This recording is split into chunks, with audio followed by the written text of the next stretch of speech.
Hi guys, Darlene and Layla here with our 2025 Farm Share! Yay! It's so exciting.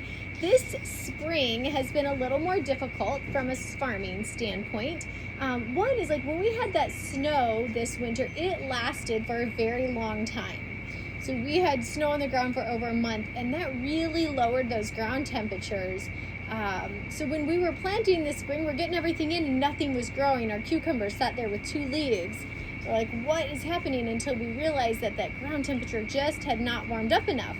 While we would get a sunny day here and there, those sunny days were few and far between and surrounded by rainy days and gray days. So, just about last week or a week and a half ago, finally things started to pop. So I always say everything on the farm is feast or famine, and fortunately we are in feast mode. So Layla and I are going to show you what's in your bag, talk to you a little bit about storing everything, some different recipe ideas.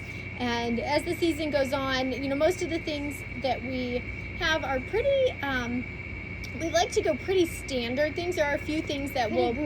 Pretty green, yes. This early season crops, it's the season of green. So I wanted to share a few things with you. One is I got this amazing cookbook at the library. Our St. Charles County Library is an amazing resource. So I will try to email out or send picture links of some of these recipes. Some of these dressings are amazing. Especially in the spring, you're going to get a lot of greens, and you're going to be eating a few more salads than you might normally do. I promise those slow down. The greens do not love the heat. But some of the dressing and salads in here are really amazing. So a spring asparagus salad, and it's got a really simple dressing. It's like a Dijon mustard, vinegar, and oil, and then throw some pecans on. There's a few of these that have rhubarb in the dressing, which is a real surprise to me. So anyway, this one I wanted to highlight today. It is a cilantro lime dressing. This is a dressing we make occasionally when we do our similar dressing when we do our salad kits. I absolutely love the cilantro lime, so you do have cilantro in your bag. Yeah, here's this recipe. So when you're kind of hitting that roadblock, reach out, go to your library and pick up a cookbook. They've got some beautiful ones. So this one is one I couldn't pass up. I promise I'll return it so you guys can check it out. The other one, until I get my own how to eat locally with a farm share and a family, simple recipes, cookbook in maybe the years to come, I found this one, Eating from the Ground Up. And even on the cover is a roasted radish recipe. So look at that. So you guys will have radishes these first few weeks. There are so many things you can do with radish aside from just eating them raw. So when you roast them, that taste mellows out and really almost gets sweet. So there's some options there. There's a few recipes that I wanted to share with you that are relevant to today's farm share. So a leek carbonara, so pasta carbonara. With your leeks, it's got your spaghetti, Parmesan cheese, some fresh bacon, and vinegar. So that's an idea, and you could just Google that. Another recipe that you saw on the cover was the roasted radish with the feta mint sauce. Just kind of throwing some ideas at you. Asparagus and bacon pasta. And then there's this beet green and beet risotto. So you we're starting to mix beets into your farm share, so you might have them this week or next week. But it talks about using the beet greens, which I'll talk about when we pull out our bag. But it also talks about, in the section next to it, is how many vegetables come with the beets and the greens. So we're bringing in beets and kohlrabi this week, or beets or kohlrabi. You'll get one or the other. So this talks about how to use the kohlrabi greens and the beet greens, but it also talks about the radishes. So it's like when you buy a vegetable that has the greens on it, you're really getting like a 2-for-1 vegetable.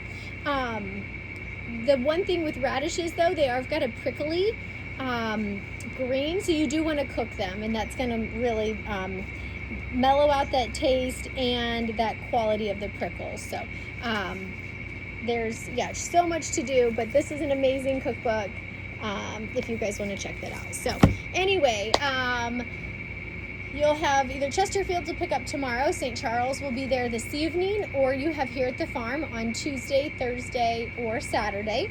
We would say you've got about 48 hours to pick up your produce.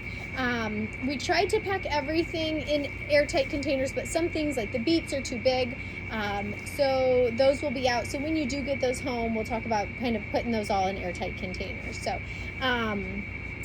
we are ready to find out what's in your Christmas bag, right? It's like Christmas morning. We got lots in this bag. Okay. On this side. So this that is bundled are your leeks. So they are baby leeks. They did not have an abundant growth season, but they have the flavor that leeks hold. One of the fun things that a chef taught me, you can see these roots on the leeks are very prominent. He takes these and flash fries them. I would use a little bit of our lard that I use for almost all of my cooking, but you could use olive oil or whatever oil you use. But just wash them off. They're actually really clean from the team washing them out of the field, and deep fry them. And then you've got this crispy onion, like sweet onion flavor, so the leek flavor. And you can throw those on a salad in place of a crouton, or on a soup, on top of a pasta dish. Just the possibilities are endless. So with the leek, you're going to use, about up to here. Leeks are great in a quiche. I love them kind of cubed in bigger pieces, maybe 1-inch cubes, and roasting them with some vegetables is really tasty. So the other item that you have in this bag that looks similar to the leek, you'll notice both leeks and garlic have flat leaves, unlike onions. So that's how you distinguish those a lot of times. So this is a green garlic. So this is garlic just as the cloves have started to form in the ground. But you can use from the bottom all the way to the top. We used one of these in our quiche making class. We used one and it seasoned 10 quiches, and I am telling you that was the best quiche I've ever had in my life. It was so tasty at our class. So, okay, the next item Layla is handing me is kohlrabi. So you will get kohlrabi over the next few weeks. Some items we try, the whole row isn't ready yet, so we slowly integrate into the farm share. So if you don't have it now, we make sure to track that and who's getting it and isn't. So kohlrabi is, I like to call it the UFO vegetable. It translates to cabbage turnip. So turnip and the cabbage. So just like I had talked about with the beets and the radishes, you can use both parts. Kohlrabi, I've got a video on my YouTube, so if you go to the channel when you get the link for this, you can go to the other videos, and I talk about how to peel the kohlrabi. Just cut the tops and bottoms off, and then you peel the green from the outside. Kohlrabi can be eaten raw or room temperature or cooked. My mother-in-law likes to peel it, slice it, and marinate it in a Italian dressing. So when she makes her salad, she can just throw a scoop of that on there, and it's got these marinated, crunchy kohlrabi. Especially in the summer when we don't have cucumbers available, she'll use it in place of a cucumber. You can slice them into thick, thin steaks, grill them, roast them. We have one family that loves them roasted with Parmesan cheese. You can also make kohlrabi fries. So these are very versatile. They are low glycemic, so you could even make a whip or a mashed potato type dish out of kohlrabi. So, okay, next up are their microgreens. So you have a container of microgreens. We have 3 different microgreens in here. The little bitty guys with little bitty leaves are broccoli. The pink stems are radish. And then the tendril pieces with the bigger leaves are the sugar snap pea. So I like to say micro in size, massive in nutrition. If you are not familiar with microgreens, we throw them on everything. So taco night, instead of lettuce, or in addition to lettuce, we throw the microgreens on there, and we can get so many more nutrients from the microgreens than we can some of the lettuces ourselves individually. But avocado toast on top of a pasta, on top of a fried egg, tortilla, if you're having a wrap or a sandwich, these are great on there too. So keep throwing them in. Okay, next up is our greens. So I tried to do, especially in the spring, you'll probably get about 2 bags of greens per week. I try to vary them a little bit so you don't have to eat everything per se as a salad. So, you know, when we get kale or spinach, I'll give you those so you could freeze those. Because I've had some of my farmshare customers tell me how wonderful it was to have some vegetables that were frozen and kind of easily preserved through the season, and they can eat it all through the year. So if you feel overwhelmed, know that there's some options for you. So this is our signature greens mix. This week this has spinach, our leaf lettuce, 2 types of kale, and arugula in it. So that is amazing. All of our greens are triple washed and ready to eat. So they are ready to go. Now our romaine is the exception to that because it is too hard to triple wash. We do rinse them, usually do a double rinse and then let them dry. You will have different colors of romaine in your package. My favorite lettuce is the romaine. The romaine. It's like the big, crunchy and crispy. Tonight we're gonna do taco night, and instead of a tortilla, I'm trying to go gluten-free. I'll just hold a piece of that romaine and make mine a lettuce wrap. So that's good for if we do like a P.F. Chang's recipe for their lettuce wraps, tacos, Asian food, so many things. I'll just avoid the carbs and go with the romaine for my lettuce wrap. So what else, Layla? Okay, next is our beautiful radishes. So we have a mix between red and purple radish. Again, I talked about using the stems.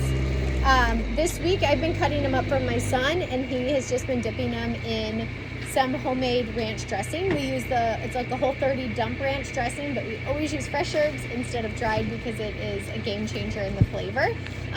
So he's just been eating it that way. I sliced mine up thin and used them as my dipping vessel for hummus.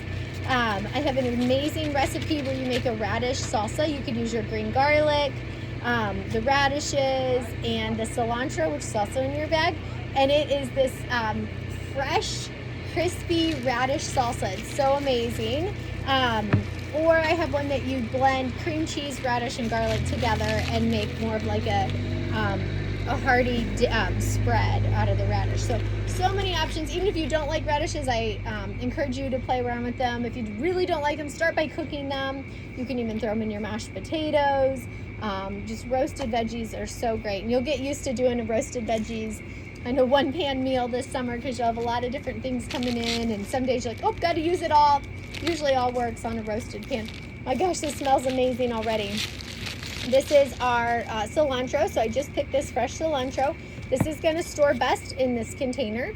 Most of our things are going to store best airtight. So if you've got glass containers with lids or a Tupperware or something like that, if they're not already in a bag with a twist tie, that is going to be your best bet for storing. So the cilantro is great, like I said, in with the radishes.